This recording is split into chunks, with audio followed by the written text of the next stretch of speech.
Mga kaibigan, may good news para sa lahat. Kung gusto nyo nga makabasa ng mga balita tungkol sa Mindanao, wala nang iba kundi ang Mindanao Examiner newspaper. Mindanao ang sirkulasyon, Mindanao ang balita. Ang Mindanao Examiner sa Basilan, Sulu at Zamboanga. Gumawa na rin ito ng mga independent films at ABP, audiovisual presentation, at may photography at video services pa. Bisitahin po natin ang kanilang website sa MindanaoExaminer.com o tumawag sa 9925480. Marami pong salamat. Kaya natin to. Hello, hi, howdy. Well, magandang hapon po sa inyo mga kaibigan. Kumusta po kayo sa mga oras dito? Ito na po tayo sa ating palatuntunan ng Radio Mindanao. Samahan nyo kami hanggang alas 3. Kamusta po kayo sa ating mga kababayan diyan sa lungsod ng Zamboanga? Masyadong mainit po mga kaibigan po. Papawisan lahat ng katawan natin, pati singit lalong-lalo na. Anyway, magandang hapon din dyan sa Zamboanga, Sibugay Province. Maayong hapon kaninyong tanan mga kaigsunan. Inaot na lang gapon sa maayong Banglawas, Zamboanga del Sur, Zamboanga del Norte, Sulu, Basilan, Tawi-Tawi. Welcome sa ating palatuntunan ang Radio Mindanao. Salam doa kateo katang kanyo katantan mga ton mga reyang maul kita niyo mga waktu ini. Mga sila nagbubuan sa mga waktu ini, naghahali-hali. En bagay ini, en amaon ini, en kampung ini lansia ini. Masih naman yari. Minsan lang nabihan puasa, yari naman hinan trabaho, work.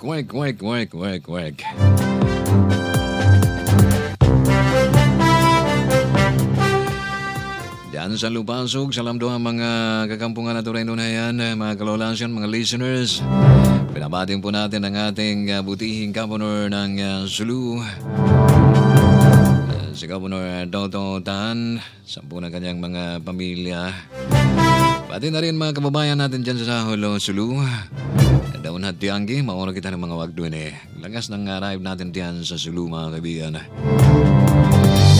Siyempre, ugalin po natin magbili ng magbasa ng The Regional Newspaper, ang Mindanao Examiner.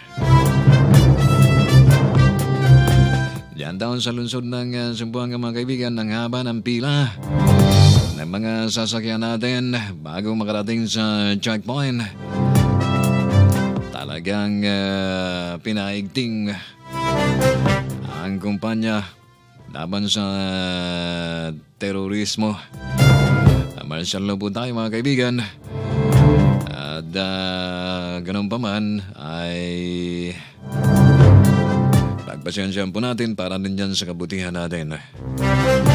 May mga pasahero pong hinihimatay, lalong-lalo na po yung mga senior citizen, yung mga nakakatanda. Ayan. Ay hinimatay yung iba. At yun na nga mga kaibigan, dahil sa ikangang pinaigting ang kasiguruhan ng syudad, ay talagang ganyan ang mangyayari.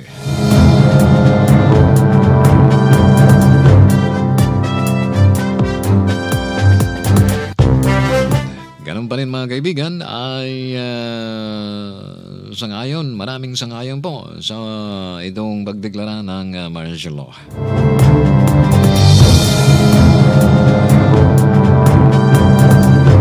Once and for all ay matapos na itong gulo dito sa atin. Sa tingin mo kaya matapos yung kaguluhan natin dito sa Mindanao? Kung hindi man lang ikagang mauwish yung mga Mauti Group at iba pang mga kababayan po natin na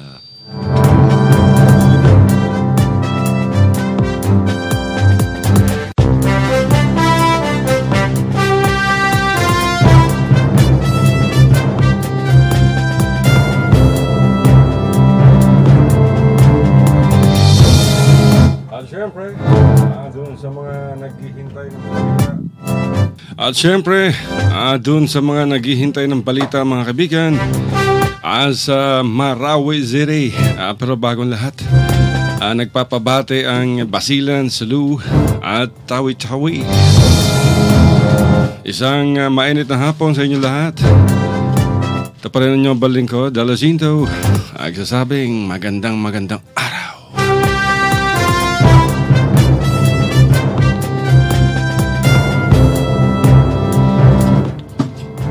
Mga kaibigan, hanggang ngayon patuloy pa rin ang bakbakan sa Marawi City. Grabe. Ano na naman nangyari dito sa dyarya natin? Hiwa-hiwalay na naman, putol-putol, para mga abo sayap tong... yung front page, wala. Yung loob, wala. Ay, my goodness. Yung unang balita natin, pati nung ating partner, yung Mindanao Examiner Regional Newspaper. Nung unang pumutok yung bakbakan, sabi ng militar, briefly lang daw yung pagkakakop-kop sa Marawi. Anak ng pating mga kaibigan, hanggang ngayon, patuloy pa rin. Pero marami nang nakatakas na mga mauti. Marami na mga kaibigan ang nakasibat sa Marawi. At hindi man lang napigilan ng militar. Pero may mga naiwan. Ito yung mga hardened militants o hardened jihadists at mga snipers. Pinipigilan nila yung pagdagsa ng mga sundalo dyan sa Marawi City. At kung tatanungin mo naman yung militar, 61 na raw yung napatay sa Mauti. Pero wala naman tayong makuwang mga litrato ng mga bangkay ng mga Mauti, mga kaibigan. Ito ay puro sa sabi lamang ng militar. Itong si Brigadier General Restituto Padilla. At siyempre, ng Western Mindanao Command diyan sa Zamboanga City, 61 na. Sana mabigyan naman yung media ng mga litrato nitong 61 mga Mauti na napatay. At hindi lang puro PR. Wala tayong makita. Ang dami-daming mga journalist, mga kaibigan, na nagko-cover dyan sa Marawi. Kahit sila, wala silang makunang litrato ng mga bangkay ng Mauti. Kahit yung mga taga-TV, mga taga-television. Television. Television, pareho rin yun. Basta mission. Basta mission ni Aling Sean. Diba? May birong ganyan. May kanta yung sapatos ni Sean. Ang sapatos ni Sean, ilagyan ng biton. Alam mo yung biton? Yung wax. Ang sapatos ni Sean, nilagyan ng biton. Kikinisyon. Kikinis talaga. Ang sapatos ni Sean, nilagyan ng Boston. Titibayon. Titibay. Ay, napakainit mga kaibigan dito sa aming studio. Walang payong. Grabe.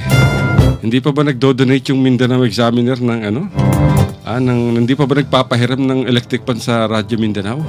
Wala pa yata Grabe. Mindanao Examiner, tulungan nyo kami. Pahiram ng electric fan ninyo at napakainit. Ay, mga kaibigan. Si Tatay Digong nagpunta sa Sulu Province the other day. At kasama niya si former Governor Sakurtan. At dinalaw ni Pangulong Duterte itong mga sugatang sundalo. Yung bakbakan dyan sa mga kaibigan sa Patikul, 12 yung sugatan at isa ang patay. Abu Sayyaf ang nakaenkwentro. Pagtanungin mo yung militar, napatay namin, ang daming Abu Sayyaf, 20.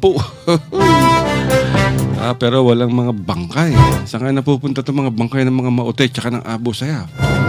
Baka muling nabubuhay at nagiging zombie. At nakikipagbakbakan ulit sa militar. Yan ang hirap mga kaibigan pag puro propaganda. Wala tayong maipakitang basehan o matibay na katibayan. Na eto ang patay. Ang daming patay na Mauti. Asan? Ang daming patay na Abu Sayyaf. Nasaan? Mga media naman, mga iba kung ano ibigay sa kanila, takbo. Ito, well, mga kaibigan, 30 ang patay sa hanay ng Maute Group. Ito ay ayon sa militar. Sinusuportahan natin mga kaibigan ang ginagawa ng pamahalaan at ng ating mga otoridad laban sa terorismo. Oo, mga kaigsunan, gisuportahan sa mga kaigsunan na ito. Kita mismo din sa Radyo Mindanao o Mindanao Examiner, gisuportahan na ito ang kining deklarar sa martial law, mga kaigsunan. Di ba? No, ang sa tuwa lang unta, kanang mga report nga tinuodyod na ay body count, na ay maihap ang wa man tayo makita sa mga TV, sa mga television na ito, mga kaigsunan, nga na ay namatay mga Maute group, mga Maute terror group. Pero ang matud pa sa atong militar nga inani na kaning 19 o 20 na o 30 na ang namatay sa Maute. Apan wala ba'y kuan ba? Wala ba'y nakita nato nga patayang lawas sa mga Maute, di ba? So mao lang tato nga bisag inato gyapon pero hinaot nga mahuman. Mahuman ang gira-gira diha sa kining Marawi City kay daghan nagayong unsa ni na biktima, daghan nagayong na-displace, nagbakwit ng mga kaigsunan ang atong mga kaparintihan diha nya fasting ra bagod puasa pa nya unsaon na lang na mga kaigsunan ambot niya ng mga Maute group po gitumong po nilang wanan sila'y pagsalig ba sa Ginoo, wanan sila'y Ginoo, wanan sila'y kining unsa na kanang ingon silang ang ilang ginabuhat murag taliwas na, lahi na sa Islam, mga kaigsunan, kay sa amo na mga Muslim po na, di ba? Pero murag dili na maayo kanang ilang ginabuhat. O niya, gikundina na ganin na sa ubang mga Muslim leaders ang kanang mga ginabuhat nila diha kay dili kana wala na sa Islam, mga kaigsunan, kanang mga gibuhat sa mga Maute diha lahi ng ila mga gang na sila, mga terorista jud, di ba? So bisag unsa man kita gasuporta ang among radyo, ang among programa, ang among among talaan dre, ang Mindanao Examiner, may suporta niya ng ingon nilang martial law. Apan ang samua lang yung taon nga tinuod nga report ba nga inani dili lang kay istorya, dili lang kay inani. So bisag unsa pa man, so unta mahuman ng kanang gira diyan sa Maute aron nga tanaw nato og kining unsa ni kanang maghuman man diha basig ilip na ng atong martial law ni atong presidente aron nga maayo na ang atong atong panginabuhi. Pero matug pa sa uban nga gusto nila inani kay para na sa kayuhan, para sa kasiguruduhan sa atong mga kababayan, sa atong mga kaparintihan, mas may nang naay martial law na ay curfew kay wala na magsuroy-suroy diha magabi ang mga suroy-suroy mga gabi diha, mga wakwak, mga kagwang muna, mga kawatan diha, pero nasa masikop na mga gihapon sila. Bisag taas kaayo ang unsa ni ang mga salakyan na duha ka oras diha bago makaabos checkpoint. Kay pila-pila magsunan ang uban diha na ay mga nasakiton ng tiguang-tiguang in town. Kining luspad na murag mamatay na yung bon unsa murag kanang kuha na kay lagi dugay kay tungod sa kainit, pero inana gyud na duha tay mahimo kay para gyud na sa atong katawhan, para sa atong kasiguruhan, di ba? Na tibuok Mindanao ubos sa mando sa militar, mga kaigsunan. So wa tay mahimo ang atong buhaton karon. Ayaw pag alarma ta kay nga nung malarma man tawa man tay sala, di ba? Dili para sa una nga sobra kay itong pagka-martial law sa una, di ba?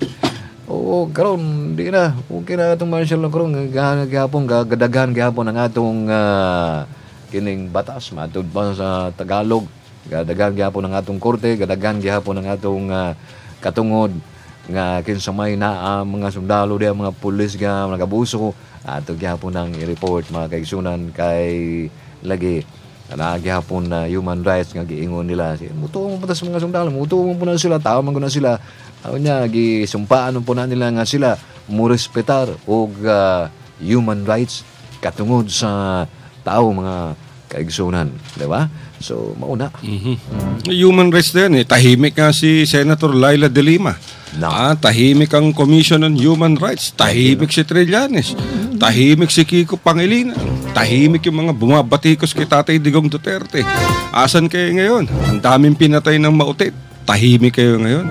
Kayo sana madali ng mauti. Nako. Mga kaigsunan, di ba? O, apan lagi na, sige ba sila yaw-yaw sa una? Baka ganin mo declare si Presidente Digong nga isa nga di ganin mo hunong mga tao des Mindanao o di ganin mo hunong bisag des Pilipinas, di mo hunong yan ang inyong binuang, yan ang mga rebelde, yan ang mga jihadist, yan ang mga terorista, yan ang mga korupsyon, yan ang mga katiwalaan sa atong gobyerno. Naaray panahon nga madeklara ko martial law na natuman na mga kaigsunan. Di mo mahunong ka ng mga drug addiction, di mo mahunong niya ng mga involved sa mga illegal droga. Martial law da. Ay, martial law. Pero dyan sa Zamboanga City, nako, dami reklamo ng publiko dyan. Itong si Beng Clima ko, mga kaibigan, yung alkalde ng Zamboanga, naglabas ng no ID, no entry. Recommendation daw nung militar. No ID, no entry, sa haba ng traffic, dalawang kilometro, nako po. Dapat doon kayo nag-no ID, no entry sa may boundary ng Sibugay at ng Zamboanga City. Hindi sa loob ng Zamboanga City. Paano yung mga bumababa ng barko? No ID, no entry pa rin ba? Yung galing ng Basilan, yung galing ng Sulu at Tawi-Tawi. No ID, no entry. Samantalang haba ng coastline ng Zamboanga, kahit sino, mangingisda, meron bang ID ang mga batyaw? Yung mga nangingisda, no ID, no entry. Ginaya nila tong si Inday Sara Duterte ng Davao City. Ang layo ng topography ng Davao City sa Zamboanga. Ang Davao City, 2 exit points sa south at saka sa north. Yung papuntang palabas ng Cotabato at yung galing sa Digos. Nako. Highway lamang yan, madali. Ang Zamboanga, napakahirap. O paano ngayon yung mga walang ID, anong gagawin nyo? Ibibilanggo nyo ba yan? Pakakawalan nyo ba yan? Sana ang ginawa na lamang nila, ibitay na lang ninyo yung mga ID nyo. ID ng barangay, ID ng post office, license ID nyo, ipa-xerox nyo, gawin nyo, ipa-blow up nyo, silaki ng bond paper, ibitay nyo sa leeg nyo. Tapos, ayun, para makita ng mga otoridad na merong ID. Yung no ID, no entry, mahirap yan mga kaibigan. Alam nyo, kahit may no ID, no entry, ang daming tuloy-tuloy pa rin yung krimen Di ba? Ay, nako. Kaya yung no ID, no entry, pahirap lamang sa mga mamamayan niya, sa mga biyahero, sa mga negosyante. Dahil pag wala kang ID, pababalikin ka ba? Hindi ka papasukin ng Zamboanga City kung galing ka ng Zamboanga Sibugay. Yung mga galing sa Maynila, bumababa ng eroplano, hahanapan niyo ba ng ID yan? Wala kang ID, balik ka ng Maynila. Yung mga galing sa Cebu, punta sa Zamboanga, wala kang ID, balik ka ng Cebu. Asa ng rito? Asa ng justification dito?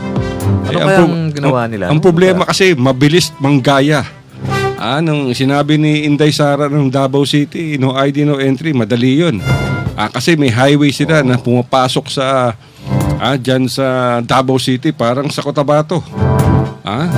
Parang sa Cagayan de Oro, tagus-tagusan yan. Ang Zamboanga, napakalaki. Ang daming pumapasok dito. So, paano mo ma-justify yung no ID, no entry? Yung mga negosyanteng galing sa Maynila, yung mga biyaherong galing sa Cebu at Maynila, sakay ng eroplano, anong gagawin nyo dyan? Aber, paliwanag nga kayo. O nga mga kigsunan, saan ang gagibuhat nila nganong kang saan na naman, asa naman tong mga tao nga diya sa nag-agianan checkpoint, pangitaw kay di wala ID, unsa ka ilang gibuhat, papaulion lang o unsa ba o warningan lang sunod mo secure nag-ID ha kay pagbalik si kupo na mo wala ka dungugan basig naa sila plano. Pero unta nga mao nang reklamo ta sa taga Zamboanga nga taas kayo ng pila sa mga sakyanan, mga kaigsunan Dami bago reklamo. makarating. Yung kasamahan natin sa e-media, nagpakita, tsaka sa RMA, nagpakita ng video sa Facebook. Grabe yung haba ng mga Totoo buong yan. biyahe, mga bus, private vehicles, Oo. mga trucks, mga icers. Paano may mga dalang perishable goods, may mga pagkain? Oo. Paano may mga dalang mga gamot, mga isda? Yung mga emergency, no? Ang dapat na ginawa ng ating mga otoridad, mga kaibigan, pati na rin to si Ben Climaco, dapat nagkaroon kayo ng police and military visibility. Dagdag patrol. Dagdag patrol sa iba't ibang lugar sa Zamboanga City. Minobilize niyo yung mga barangay tanod. Yung mga barangay kapitan, nagdagdag sana kayo ng mga barangay tanod, dagdag kayo ng mga volunteer. Meron naman kayong pera, merong intelligence fund. Bakit hindi ginagamit yung intelligence fund? Saan ba napupunta intelligence fund bukod sa bulsa? Di ba? Maraming paraan kung talagang gusto. Katulad yan, dapat maraming patrol sa umaga, maraming checkpoints, maraming roadblocks. Maraming nagpapatrolya sa gabi. Wala, pagdating ng gabi, halos wala ka nang makita eh. Di ba? Asan ang martial rule dyan? Kailangan, mga kaibigan, aktibo. Yung mga barangay officials, yung mga barangay kapitan, tumutulong dapat. Hindi yung, iaasa natin lahat sa militar, lahat sa pulis. Dapat, mga kaibigan, lahat magtulungan kung gusto nating maging safety ang ating kapaligiran. Wala tayong makita sa gabi. Walang nagpapatrolya. Nako, gamitin nyo naman yung intelligence fund. Kumuha kayo ng volunteers. Itap ninyo yung mga NGOs. Yung crime watch. Nako. Ganyan ang gawin natin. Hindi yung no ID, no entry. That cannot prevent terrorism. That can only cause chaos. Bitaw no mga kaigsunan, no? Pero ilang tanggi plano bagi banabana unta nila nga usahay nga ang kitong dito sa Davao, mga kaigsunan, dili na kayo kay kini lahi ito kanila dito nagdeklara sila kuan dito kanang no ID, no entry. O na atong gisuhid-suhid po diri sa diha sa Zamboanga, mga kaigsunan, daghan kayong sulok nining naanang Zamboanga. Di pwedeng yun sila nga no entry, no ID. Ang inalalang ginabuhat, no, kanang, pero makita po nato usahay diha nang mga kadlawon mo asahay mo agita mangita tag mga balita mga kaigsunan kadlawon, wala man nagabantay sa checkpoint, di ba? Ang ilang bantay pag human alas 7, anto mga alas 7 hantod sa hapon ng tingan magabi mo nagwala ra kaayo pod, di ba? So mura kanang dili kaayo siya kanang epektibo ni ining ilang ginabuhat nga na no ID, no entry. Mura man ang eskwelahan ba, eskwelaga. Unta gibutang nila dito sa mga kanang boundary bitaw. Magsulod mga gikan sa mga Luzon, sa mga Del Norte, musulod pa yung sa Zamboanga. Unya na ay walay ID, di pwede makasulod, standby lang sila diha, di ba? Diha nang boundary. Na unsa man handod diri sa diha sa siyudad sa Zamboanga, pastilan makaluluoy yung tao ng mga tao, di ba? Makaluluoy. Plano pa ngayon ni mga kaibigan, plano pa ni Chief PNP Ronald De La Rosa. Si Kuya Bato na ipadala sa Marawi yung mga police scalawags, yung mga police nasangkot sa iba't ibang krimen dyan sa Metro Manila upang ilaban daw sa Maute. Ay, Kuya Bato, baka naman sumanib pa sa Maute. Imagine yung mga scalawags, mga kaibigan, yung sangkot sa extortion, sangkot sa kidnapping, sangkot sa pagbebenta ng droga. Ay, ipapadala daw sa Marawi upang isabak sa mga Maute. Mas lalo na. Baka naman maging Maute members pa. Sakit pa sa ulo. Bitaw, no? Mas lalo na tingali og siyempre sila ang hawak diha sa dalan diha sa mga anang butangan kay Marshall Law lagi maigsunan basig magari-arian na puna, di ba? Dito na lang sila magsundalo diri sa Mindanao kanang mga eskalawag nga dito sa Manila, dito na lang ayon na lang ipadala diri. Pero mao ting plano ni General Bato, Chief PNP nga ipadala daw diri sa Mindanao itong mga iskalawag mga kaigsunan upang ibang kontra yan ang mga multi group diha sa Marawi. Nawabi niyo mga kaigsunan wa man tagadahom nga kanang mahitabo ning mga pagkuhan pero kinilagi gumikan sa matod ba nila nga ambot tinuba na ingon sila nga failure of intelligence mga kaigsunan mao na nakasulod in taon kanang mga tao nga daudan tao nga wa nay mahimos kinabuhi kundi ang maghasik og lagi matod pa sa tagahog. Now mao nang ingon natong kita po magpakabana ba, di ba? Tama. Magpakabana unsa maminaw tag mga radyo, maminaw na tag istorya tag bahin niya nang natali adbok mag-advocacy po dang istorya bahin sa kalinaw.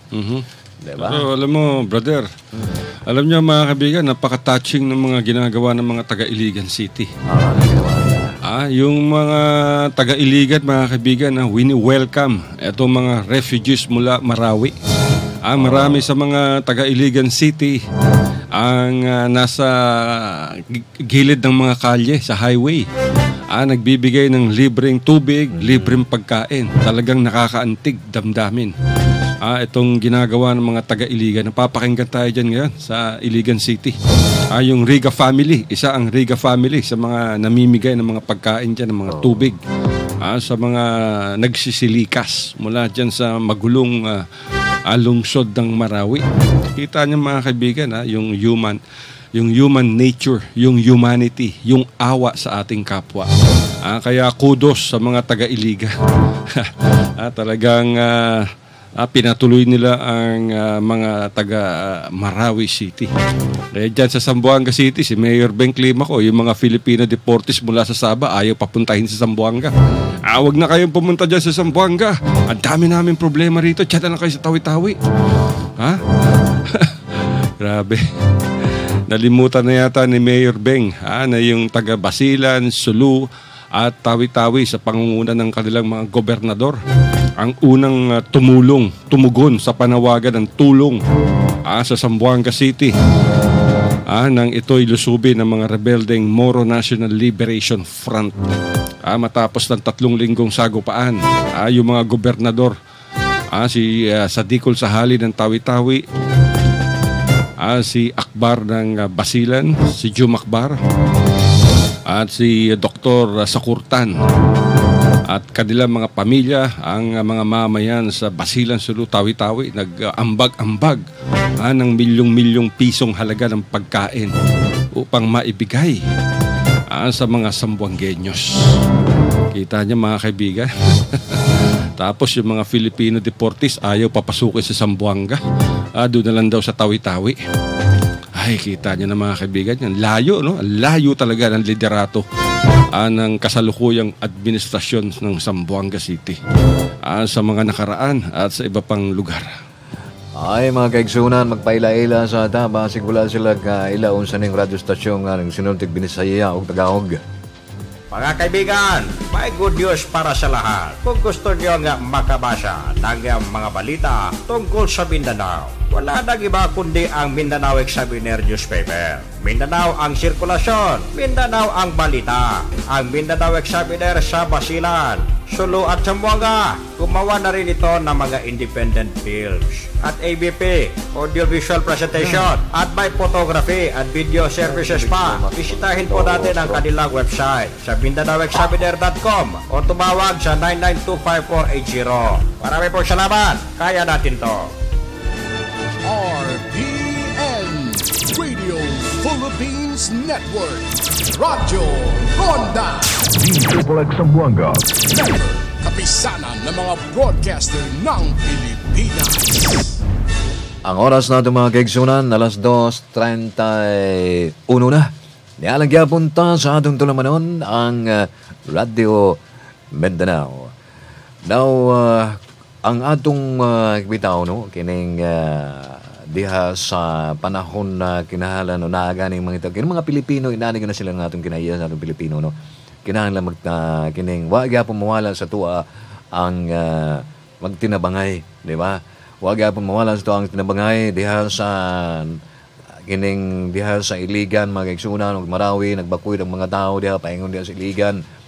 Daghang kaayong siyempre ang uban diha nga wala en tawo kapuy-an, wala en tawo mga pamilya diha sa Iligan, diha na natulungan ang mga daplin sa kalsada, diha na nga maghimo na sila karton karon manghigdaan na ang atong mga silingan po diha sa Iligan kay lagi luoy mga Pilipino na para silang Pilipino unya nawalan pa silang mga balay, nasunog mga balay, nabakwit pa sila, walay makaon in town ang mga kababayan po nato diha sa Iligan nga naghatag sila mga pagkaon, naghatag sila mga tubig sa mga bakwit nga gikan sa Marawi City.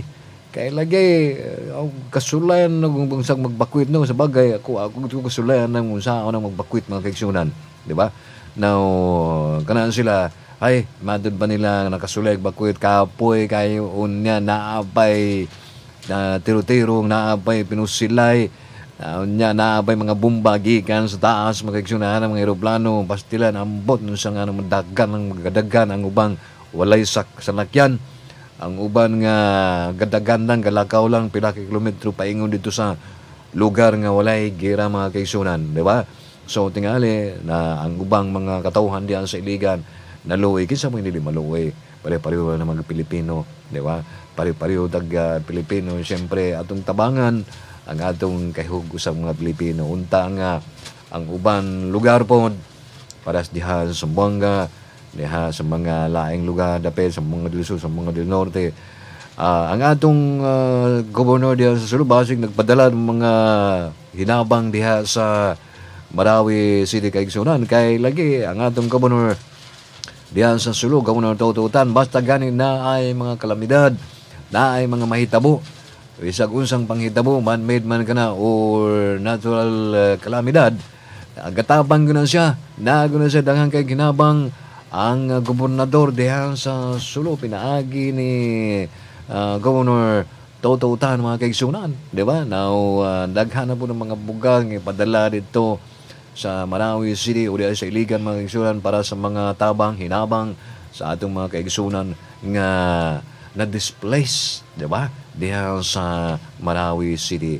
Hinaot nga unta makining dili na siya magdugay mga kaigsunan. Inaod nga unta ka ng mga naghimo dili maayo. Hawa na sila diha. Kanang mahuman na gining gira-gira nato diha kay kapoy na kaya nyo gasto sa atong gobyerno, gasto sa katawhan, unya katong mga naay negosyo in taon wala na. Di na kaya makapag negosyo. Unya itong mga building diha, itong mga balay nga sa atong mga kaparintihan nga sunog. Unya karon mga kaigsunan asa man na taon, di ba?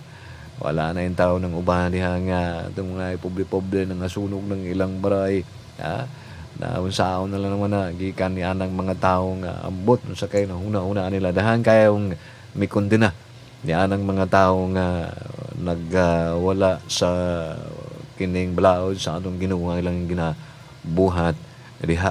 Inaot nga mahuman na jud ni no, pero og naa naman ko na siya diha sa Zamboanga, naa naman ko ng ingon silang no ID, no entry, ala ay problema na, basta sige lang og pananglit nga kuan di mo secure tag ID, di ba? Sa mga naa naman ko na siya di wa day kuan secure na lang tag ID bisag yaw-yaw ta bisag unsa na man na siya, pero unta nga atong leader ilang tang banabanaon ba di sa bagay di man na sila wa man na sila kasulay ug unsa ang panghitabo gahulat kag usa ka oras, duha ka oras, hantod og tulo ka oras di alang kadalan nya init kayo ilang tang banabanaon ba balance na nila, pero ang gustuhan na lang magampo na nga ilang tanang kambyuhan ng ilang palisiya ba, di ba? Dili ana kay makalulugi siya makaluluoy ang katawhan diyan sa Zamboanga magisunan katong ta mga laing dapit ilang striktuhan na, pero ang satuan na naman gud na di secure na lang yung tag unsay ka gustuhan nila, secure na lang yung tag ID, di ba?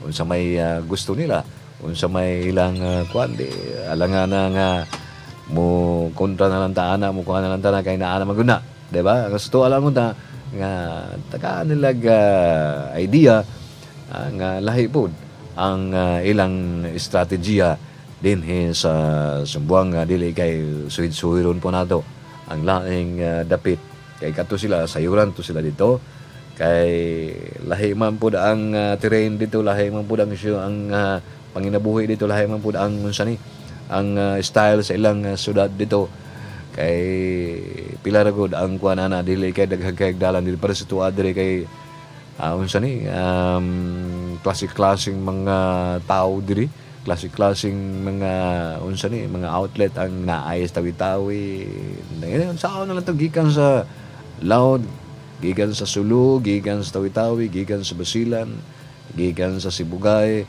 del Norte, del Sur, diba? Na gikan sa Manila, mga diri sa kwan, saan naman sila, wala naman sila ID, diba? Wala pa dungog o giunsa nila ang mga tao nga walay ID, atong nadunggan pa nga murag ingnan ta sa mga sundalo nga sunod. Pagdala mo ID ha kay stricto ta karon kinahanglan na adyo tay mga ID.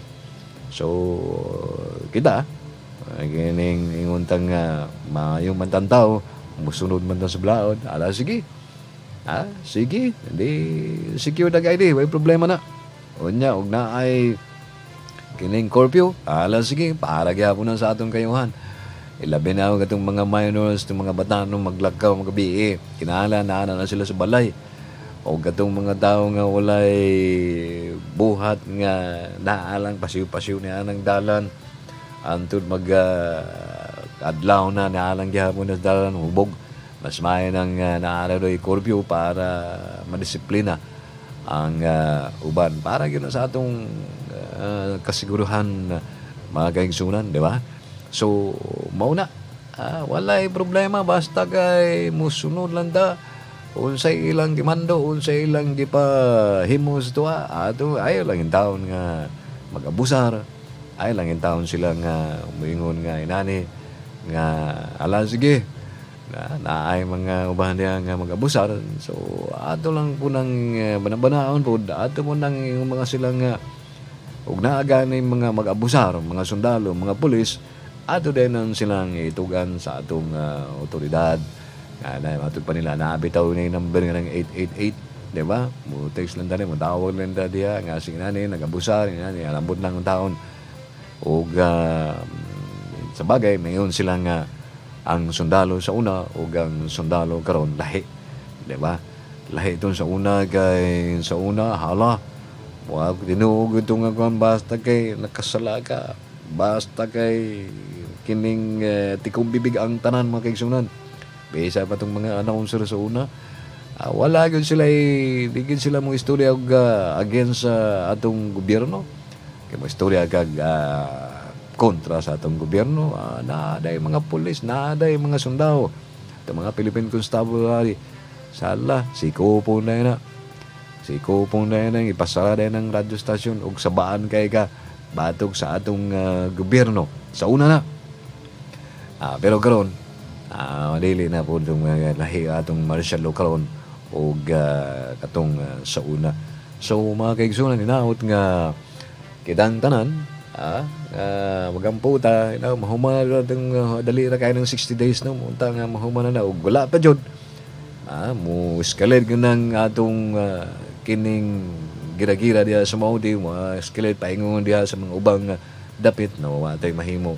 So nga tuwa kining buhaton na naay mga tao nga dili maayo buhaton nato mga kaigsunan kining unsa ni i-report nato na siya sayong lagod ingon tang maminaw tag mga balita magpakabanada alamin natin ang mga pangyayari atong unsa ni paano unsaon mga pangyayari nga dito sa laing dapit unsay nahitabo dito sa daing namin. Mali na nang nag-happen yan sa Maute. Asa man ta makadungog ng istorya diha kung dili sa pinaagi ng radyo, pinaagi ng television, matug pa sa atong angkorman, television. O sa mga internet, mga kaigsunan. Asa man ta, diha man ta makuhaan, kining, unsa ni, diha ta makahibalo, unsay nag-happen dito sa laing dapit. Bali labi na jud diha sa Marawi City. Diba? Mao na yung nato na magpakabanata kay wa na nasayod unsang panghitabo dito basig mahitabo po na diri sa atong komunidad, sa atong barangay, so unsa may atong buhaton. Matod pa nila ang uban nga nagkamali diha ang ubang mga ahensya sa atong gobyerno nga nganong nakasulod man diha. Diba?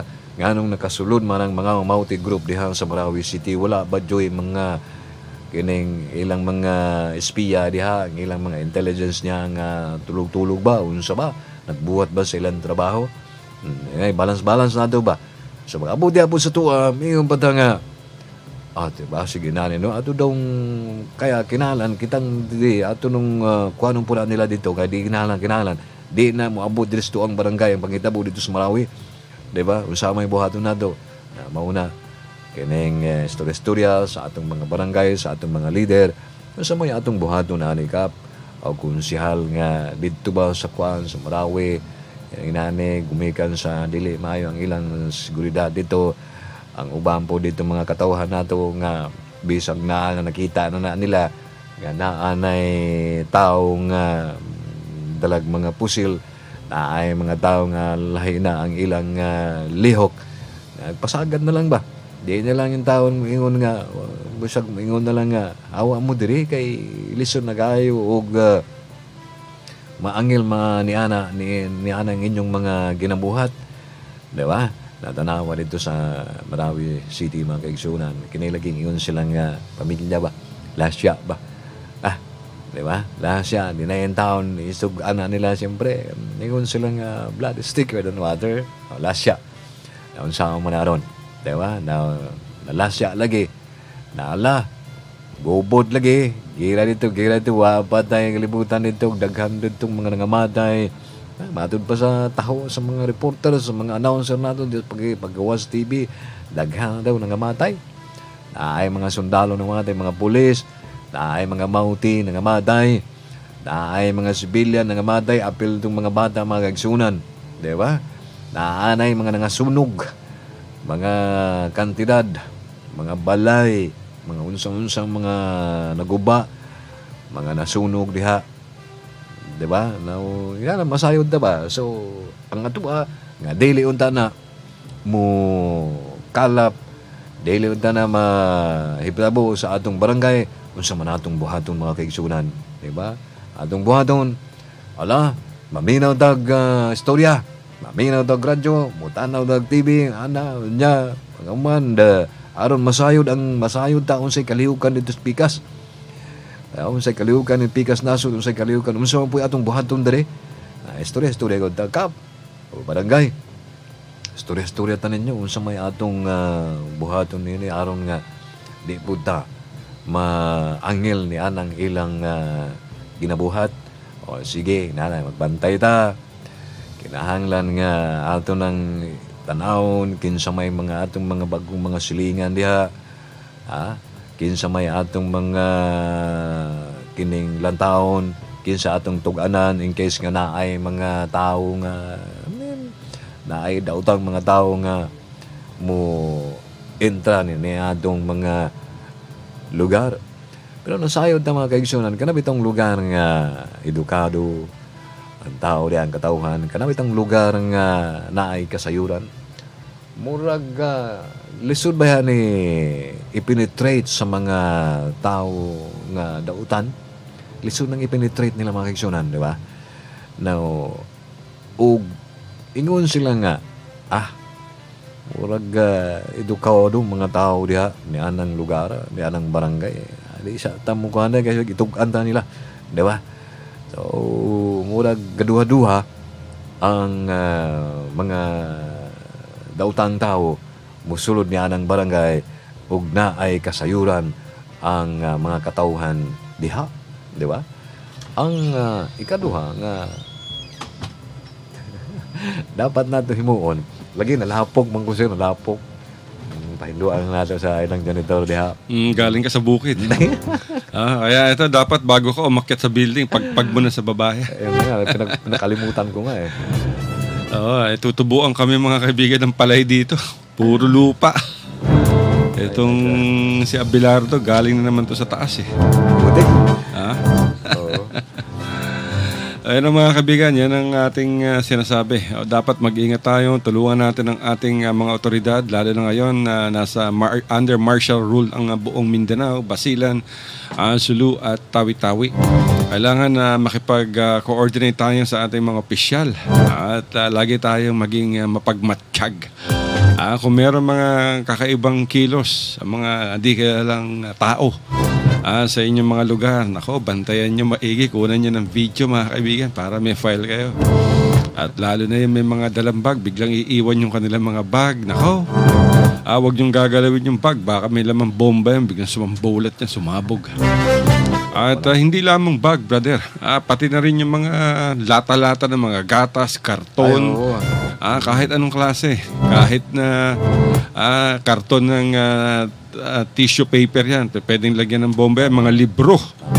Yung mga libro, pwedeng lagyan ng bomba yan kasi inuukit nila yung pahina at doon nila nilalagay yung bomba. So mag-ingat tayong lahat. Makipagtulungan tayo, maaari tayong tumawag sa 911 o kaya sa 117 upang mabigyan ng abiso ang ating mga otoridad. At siyempre, kung kayo mga biyahero, handa nyo na yung mga driver's license ninyo, mga identification cards, o kaya mga sedula. Pwede yan mga kaibigan. Pwedeng ipakita yan at wag na tayong, yung mga iba dyan, medyo nagmamatigas pa, astig. Wag na kayong mag-astig-astigan. Ako. Makipagtulungan na lamang kayo sa ating gobyerno upang tayo ay ginagawa nila yan para sa ating kapakanan. Para sa kaligtasan ng lahat ng publiko. Dahil abnormal ang sitwasyon ngayon. Hindi lamang sa Mindanao, kahit sa Visayas at sa Luzon, mahigpit ang seguridad. At nako, kita niyo naman mga kaibigan, yung ISIS umatake pa rin dyan sa Thailand. Umatake sa iba't ibang lugar sa Thailand. Nako. Yung ospital, inatake, pinasabugan. Tapos yung bus, nako, sa Manchester lamang nung nakaraang linggo, yung concert ni Ariana Grande. Sumabog yung isang suicide bomber. Pinasabog niya ang kanyang sarili sa labas. At kita niyo naman, napaka yung unity ng taga-England because of this bloody attack. Nagkaroon sila ng marathon pa. Para gunitain ang 22 mga nasawi, brother. Oo, mga kaigsunan, watay daing himuon kanang ingon sila nga pirmitag alerto ba. Alerto ta kay lagi wata masayod na atay galakaw lang ka diha na ay mga usahay kining mga bomba ibutang na sa mga karton, ibutang na sa mga salupain, ibutang na diha sa mga basurahan, diyan ang mga lata, mga igsunan, makakita gani mo ana, ay ato dahil ng ayaw na nagdugula, sumbong na ito, sumbong na ito sa atong mga kapulisan, nga na ay gibutang dito, na may karton dito, na may lata nga dako dito, unsa ka ito, unsa man na ay gibutang dito nga, diyan ang dapit nga, unsa ni, dito sa Pikas nga ay sa plaza na ay gibutang diya unya di nato na sila atong duulon dayon muhawa din ta uli na lang ta di ba mao nang yung natong kinahanglang alerto ta pero may tag alerto ba mga kaigsoon sa panahon ngayon o ganito buhadon nalit na ay mawala sa inyo mawala inyong ID mawala inyong mga papeles diya ginalam ato nang mukuha tag affidavit of loss di ba kay lisod na kayo hindi na kailangan ng affidavit of loss alangan may iisa lang ang ID niya marami namang ID may barangay ID di ba hindi ang inaalala ko doon baka kukunin ng mga may makapulot tapos iba naman ang mukha nun hindi, lalagayan doon sa sa mga maglalagay ng bomba, ganito ganyan. Siyempre, yung pagkamalan, sabi niya, naglagay ng bomba, si Abdul. Naku, kawawa si Abdul. Kaya mag-ingat tayo Ramadan pa naman ngayon mga kaibigan. Ngayon pa nangyayari itong kaguluhan sa Marawi during the holy month of Ramadan. Talagang nakakalungkot. Sana nga matapos na to. Dahil mismong si Tatay Digong mga kaibigan ay nalulungkot sa nagaganap. Pero itong Moro National Liberation Front, mga kaibigan, nag-offer si Chairman Nur Miswari ng malaking puwersa dyan sa Central Mindanao upang tumulong sa pamahalaan upang puksain itong grupo ng ISIS dyan sa Marawi City. Tignan natin kung gaano paano gagalaw itong Moro National Liberation Front. At lalong kung papayagan, pero payag si Pangulong Duterte, mga kaibigan. Ang tanong lang dito, ano ang magiging epekto niyan? Kasi yung mga MNLF members magdadala ng mga armas yan sa kasagsagan ng martial law. At syempre, mahirap yan dahil Muslim laban sa Muslim. Pare-parehong Pilipino yan. So siguro dapat, kung ako lang sa opinion ko, dapat ipaubay na lang ito sa Armed Forces of the Philippines at sa Philippine National Police. Ang pakikipaglaban dyan sa mga maute group members o kaya yung Dawla Islamiyah o yung local ISIS fighters. Anyway, sinabi naman ni General Carlito Galvez ng Western Mindanao Command after nung May 23 attack siege ng Marawi, sabi niya, 2 araw lang yan, tapos siya. 2 araw, 1 linggo na. Yan ang hirap, mga kaibigan, kapag masyado tayong madaldal. Nauuna pa yung salita natin kaysa sa ating aksyon. So kinain ni General Galvez yung kanyang sinabi na 2 araw lang lilipulin niya na yung itong mga maute members. Hanggang ngayon Lunes na. 23, 2, 4, 5, 1 linggo na. 1 linggo na yung bakbakan. Hanggang ngayon, mga kaibigan, ang dami pa rin mga maute dyan sa Marawi. Kahit na sinasabi ng militar, 61 na yung napapatay naming maute, wala pang nakukuha bangkay. Brother, parang wala tayong oras. Mag-agisyon wala good day panahon, ugma po na po, mag-kuyo-kuyo lang gihapon ta. Kanilang gihapon si Abdel, manamilit na og maingon nga mayong hapon, kaninyong tanan. Namilit na, pilit-pilit na sa pawis.